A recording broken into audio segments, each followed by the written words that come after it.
Hello, this is a new section of this video course, More Advanced Class Design. In the previous section, we covered the basics of class design.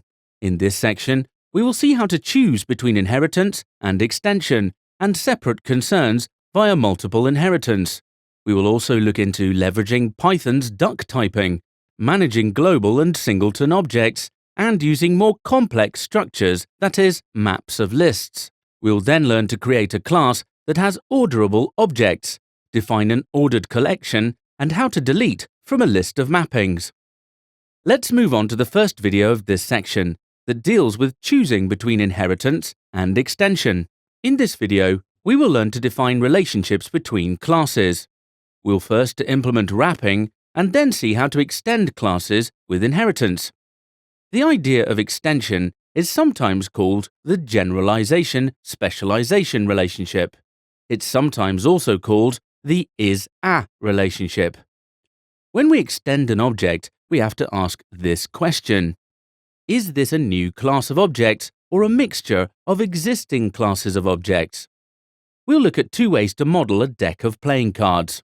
First, as a new class of objects that extends the built-in list class, and second, as a wrapper that combines the built-in list class with some other features. Now we move on to the Python shell. A deck is a collection of cards. The core ingredient, then, is the underlying card object. Let's define this very simply using named tuple function. First, we need to open the code file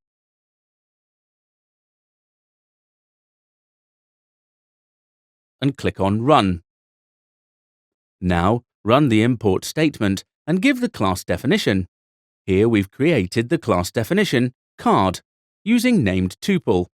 This creates a simple class with two attributes, that is rank and suit. Next, we define the various suits as a string of Unicode characters. This makes it easier to create cards of a specific suit. We also decompose the string into 4 individual one-character substrings. If your interactive environment doesn't properly display Unicode characters, you may have trouble with this. It might be necessary to change the OS environment variable Python IO encoding to UTF-8 so that the proper encoding is done. After this, we pass the 4 values to suits and use the card method. As you could see, we got rank as 2 and suit as spades.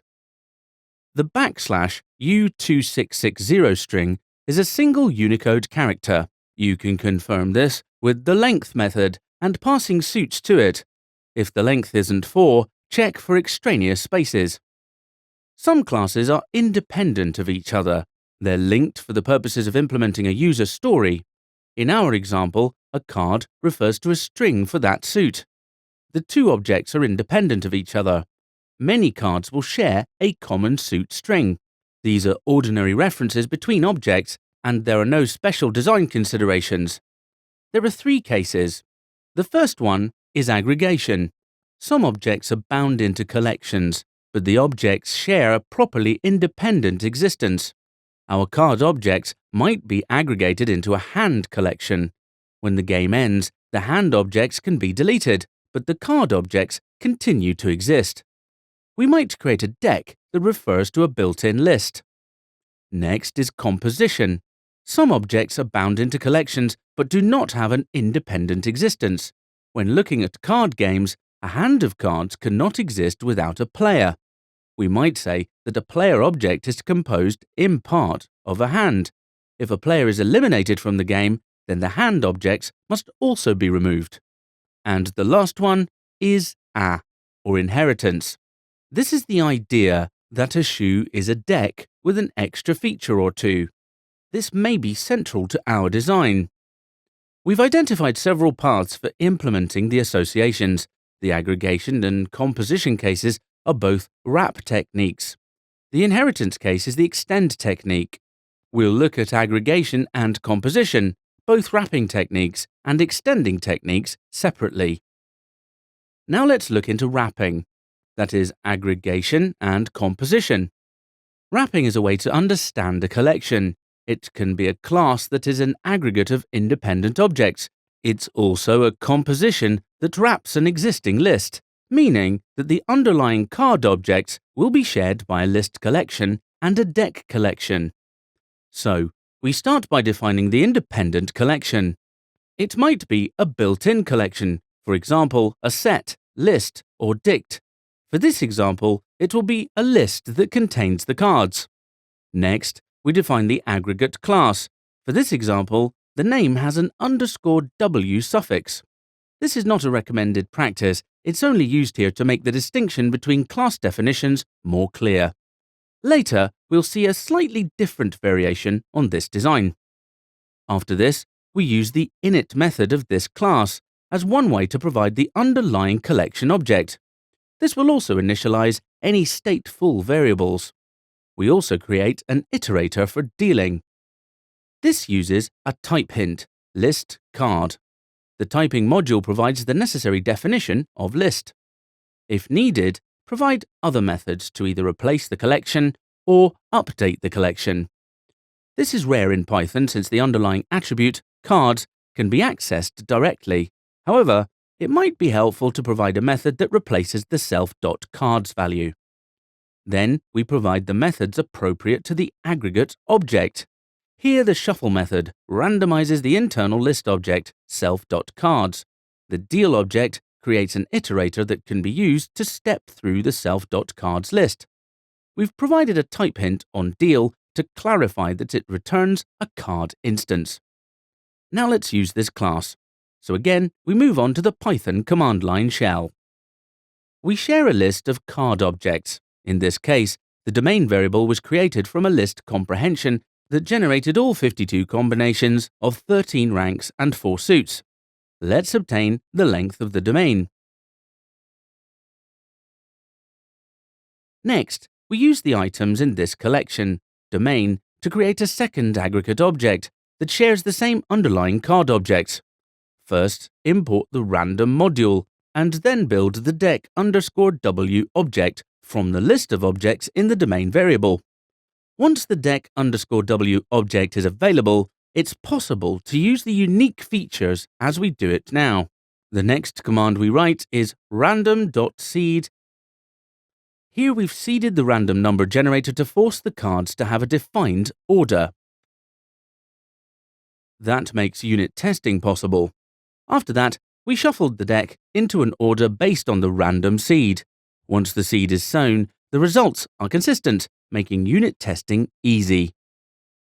Now let's use the d.deal function and give the range factor as 5. We can deal 5 cards from the deck. This shows how the deck_w object, d, shares the same pool of objects as the domain list. We can delete the deck_w object, d, and create a new deck from the domain list. This is because the card objects are not part of a composition. The cards have an independent existence from the deck_w collection. Let's discuss extending, that is inheritance. Here's an approach to defining a class that extends a collection of objects. We define a deck as an aggregate that wraps an existing list. The underlying card objects will be shared by a list and a deck. We first define the extension class as a subclass of a built-in collection. For this example, the name here has _x suffix. This is not a recommended practice, it's only used here to make the distinction between two class definitions in this video more clear. This is a clear and formal statement. A deck is a list.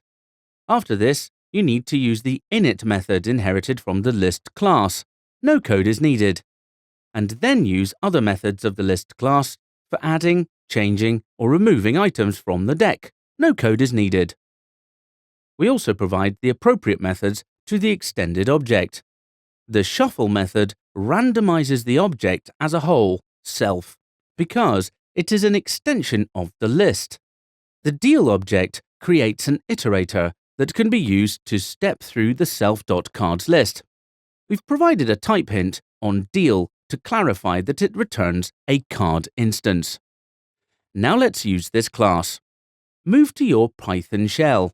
Here, we first build a deck of cards and create an object, d2. Also, we obtain the length of d2. Here we used a generator expression To build individual card objects, we can use the deck_x class function exactly the way we'd use the list class function. In this case, we built a deck_x object from the generator expression. We could build a list similarly. We did not provide an implementation for the built-in length method.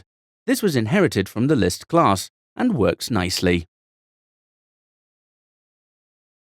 Using the deck-specific features for this implementation looks exactly like the other implementation, deck_w.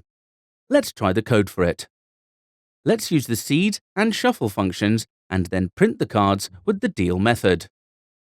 Here, we've seeded the random number generator, shuffled the deck, and dealt 5 cards. The extension methods work as well for deck_x as they do for deck_w. The shuffle and deal methods do their jobs. Python's mechanism for finding a method or attribute works in these steps. First, it searches in the class for the method or attribute, and if the name is not defined in the immediate class, then search all of the parent classes for the method or attribute. This is how Python implements the idea of inheritance. Searching through the parent classes assures 2 things. Any method defined in any superclass is available to all subclasses. Any subclass can override a method to replace a superclass method. Because of this, a subclass of the list class inherits all of the features of the parent class.